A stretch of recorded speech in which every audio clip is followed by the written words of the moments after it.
राहा गोथे जानाय दुखुथिया नखरनि सासे लाइमोन फरायसाखौ मदद होदों 10 नं देबोरगाव ब्लक UPPL लाइमोन गांखंआ। माखासे सान सिगां लाइमोन गांखंनि दैदेनगिरि बिथांमोनहा खौरां मोननानै आरो रादाबफोराव नुनो मोननानै गंसे गोरिब नखरनि लाइमोन फरायसा रबिराम बसुमतारीखौ हेफाजाब होफैदों देबोरगाव ब्लक UPPL दोलोनि मावथिफोरा।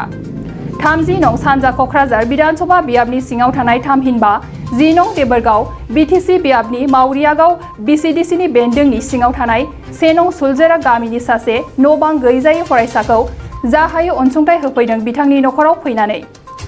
गोरिब नखरजों गोबानानै लाजानाय बे फरायसाया HS फार्स्ट इयारनि जोबथा आनजाद होनो थाखाय रांखान्थियारि आंखालाव फर्म फिलआप खालामनो हानायनिफ्राय गोजानाव थानो गोनां जाना दंमोन।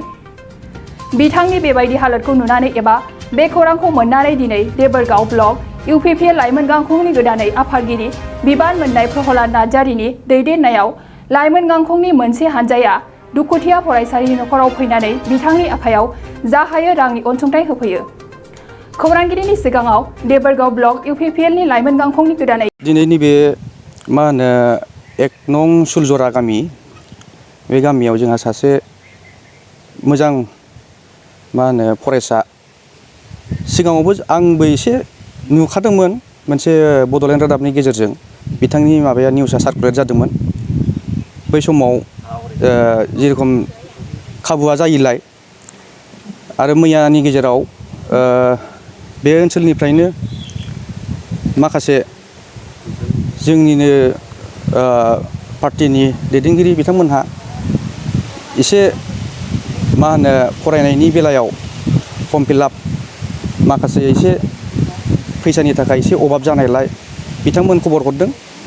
बे लेखायैनो जोङो दिनैनि बे बिथांनि न'आव रबिराम बसुमतारी जाय फरायसाया दिनै क्लास 12 नि जे आनजाद होनांगौ दंमोन बेनि फर्म फिलआप लानांगौनि थाखाय बिथाङा एसे न'आवहाय नेहाथ रावबो गैया। बिफा उन्दैयावनो थैजानाय मावरिया, बिमा सासे दङ। दा बिमाजों गावजों थायो न'आव। दा बिथांनि फरायनायनि थाखाय जे बिथांखौ उनाव बिथांनि जे फिउचारा उनाव ब्राइट जायो बेखौ जों नोजोर होनानै जोंनि लाइमोन हान्जानिफ्राय जोङो बिथांनि एसे अनुदान होफैदों।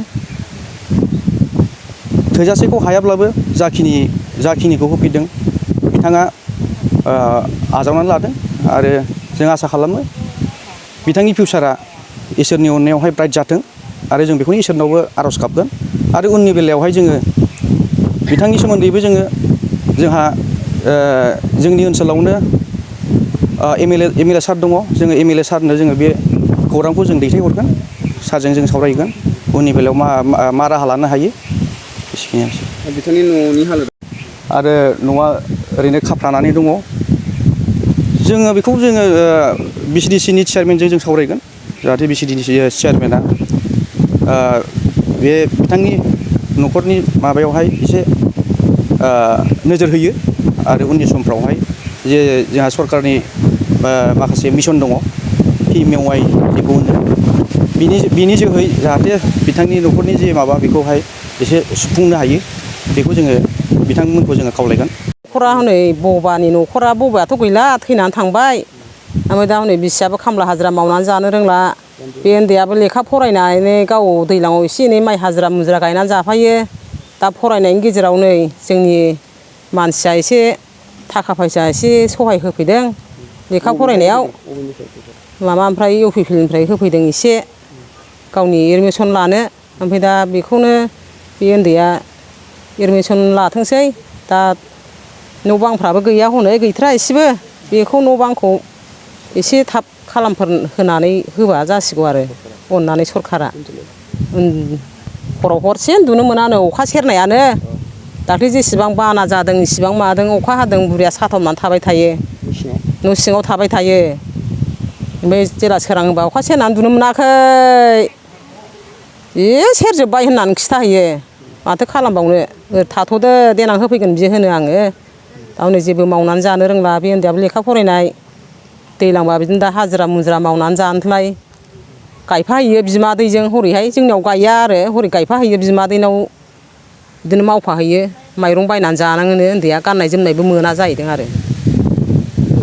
गाननाय जोमखौनो मोना जुथा मालाय बादि गाननो गोसोखौनो बायनानै मोना आरो बे उन्दैया ओमफ्राय दा गाव देनांफोर एसे देरबा खामायनानै गानथोंसै आरो बे उन्दैया दा हनै एडमिसनखौ मेट्रिक पास जानायाव एसे होदोंमोननो 3000खौ दा नै दानियाव होलानो औ बिबथैनि बिहामजोफ्रा होदोंमोन आरो ओमफ्राय दाना रावबो होलानो गैखायानो जानोनो हा बिगासेल' बावनो लाद्रा फेद्रा रायजो जानानै दं आरो बिसोर दा हा बिगासेयावनो नोंथाङा सरखारि साख्रि नागिरदोंना नोंथांनि थाखाय मोनसे गोजोनथाव खौरां नोंथांनि थाखाय दं एडुकेट पइन्ट जेराव नोंथाङा सोलोंथाइ लानायनि गेजेरजों सरखारि साख्रिनि गुबुन गुबुन रोखोमनि गोब्राब आनजादफोरखौ उथ्रिसारनो हागोन आरो गावनि आथिङाव गसंथानो हागोन बे एडुकेट पइन्टआव नोंथांमोना SSC bank PO bank clerk bank एसअ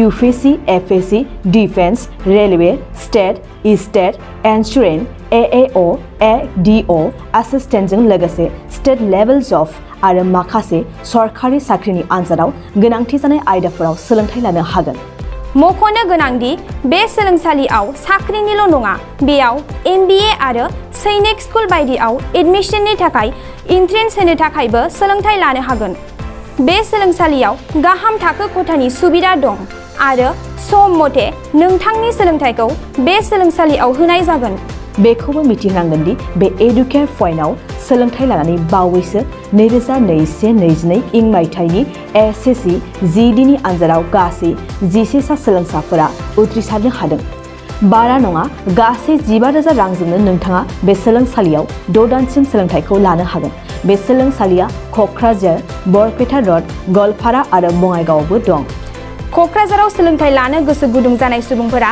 70020261133 9101 536360 70020261133 9101536360